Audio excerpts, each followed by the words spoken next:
እንደዚህ ተሰምቶ ያውቃል? ልጅቷ ስላንተ ታስባለች፣ ነገር ግን ዝም ትልሃለች።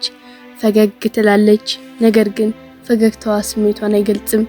የዛኔ ራስህን መጠየቅ ትጀምራለህ። የእውነት ትወደኛለች? ስህተት ሰርቻለሁ ትላለህ። አሁኑኑ መጨነቃቁም። ዛሬ እኔ እህትህ በፍቅር ውስጥ ያለውን የሴቶችን ምስጢራዊ ባህሪ እገልጽልሃለሁ። በጠንካራ ቃላት አይደለም፣ ከግራ መጋባት ጋር አይደለም፣ ቀላልና ግልጽ በሆነ መንገድ እንጂ። ይህንን ነገር ከተረዳኸው ፍቅርህ እየጠነከረ ይሄዳል። ወደ ቪዲዮ። ፍቅር በትናንሽ ነገሮች ይታያል። ብዙውን ጊዜ እኛ ሴቶች በትንሽ ድርጊቶች ፍቅርን እናሳያለን። ለምሳሌ አንተ የምትወደውን ምግብ እናስታውሳለን፣ ችግሮችህን እናስታውሳለን፣ አንተ ስትናገር እናደምጥሃለን። እነዚህ ጥቃቅን ነገሮች በጣም አስፈላጊ ነገሮች ናቸው። ይህ ማለት ስለ አንተ እናስባለን ማለት ነው። ፍቅር ማለት ጥልቅ ስጦታዎችን መስጠት ብቻ አይደለም። ፍቅር የዕለት ተዕለት እንክብካቤ ነው። ሴቶች ለምን ዝም ይላሉ? አንዳንድ ጊዜ እኛ ሴቶች ዝም ልንል እንችላለን። ይህ ግራ መጋባትን ሊፈጥርብህ ይችላል። ዝም አልን ማለት ግን ፍቅር የለንም ማለት አይደለም።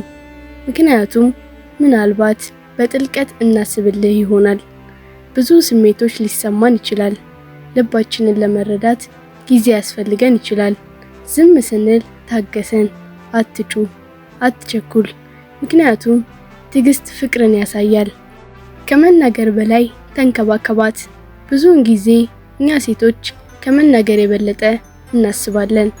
ምግብ እንደበላህ እንጠይቃለን፣ ደግሞ እንደሆነ እንጠይቃለን፣ ስትታመም እንጨነቃለን። ይህ መተሳሰብ ፍቅር ነው።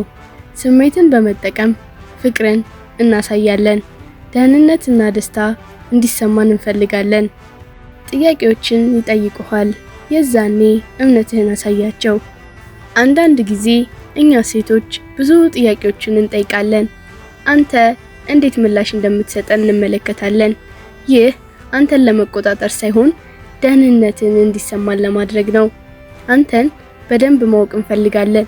ልተማመንበት እችላለሁ ብለን ራሳችንን እንጠይቃለን። ያከብረኛል ብለን ራሳችንን እንጠይቃለን። እውነተኛ መልሶች መተማመንን ይፈጥራሉ። መተማመን ደግሞ ፍቅርን ይገነባል። ስሜቶች በጣም አስፈላጊ ነገር መሆናቸውን እወቅ።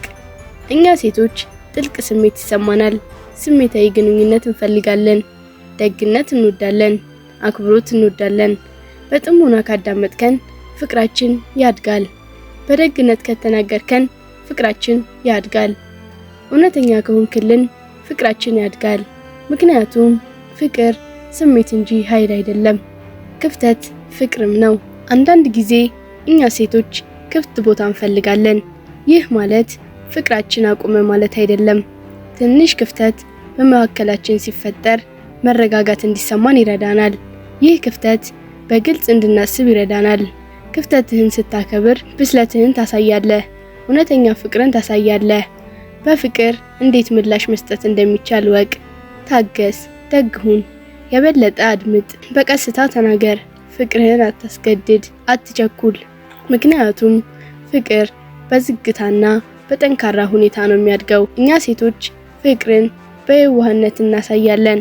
ባህሪያችን ምስጢራዊ ሆኖ ሊሰማን ይችላል፣ ነገር ግን ከጥልቅ እንክብካቤና ስሜት የሚመጣ ነው። ተግባራችንን ተረዳ፣ ስሜታችንን አክብር። ፍቅር በተፈጥሮ ያድጋል። ስለተከታተልከኝ ከልብ አመሰግናለሁ። ይህ ቪዲዮ ከወደዳችሁት ላይክ፣ ሼር ማድረግ እንዳይረሳ። እናም ሰብስክራይብ ማድረግ። በሚቀጥለው ቪዲዮ በድጋሚ እንገናኛለን።